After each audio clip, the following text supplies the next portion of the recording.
Hello mga mga mamshis.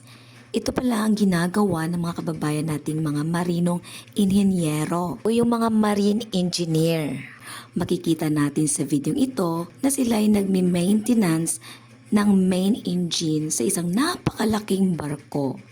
Kaya makikita natin dyan na ang dami nila at kabilang na dyan ang asawa kong marino. Hindi madali ang trabaho ng isang seaman. Akalain nyo naman, nasa loob lang sila ng barko at naglalayag sa napakalawak na karagatan.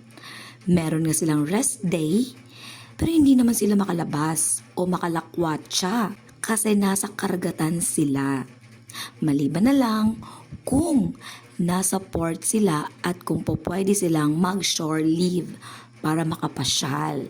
Anyway mga mamshis, ang ginawa pala nila dito ay kinuha nila yung tinatawag na piston ring upang palitan ito ng bago at pati na rin ang exhaust valve. At sabi nga, napaka-importanteng palitan ito dahil umabot na ito sa tinatawag nating expiration.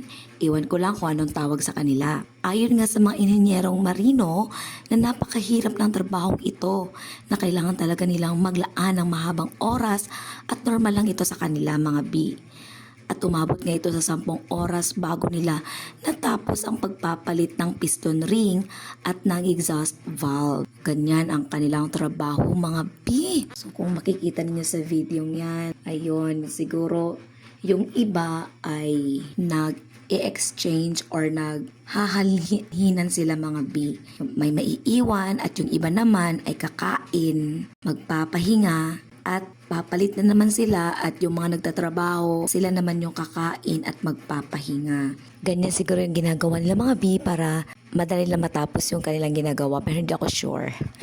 Katulad dyan na kailangan palitan yung piston. Maliban dyan mga B, marami pa silang ginagawa. Sa ngayon, yan yung ginagawa nila at nasa Australia sila ngayon. Pero hindi sila makalabas kasi bawal lumabas dahil maraming dapat na trabahuin.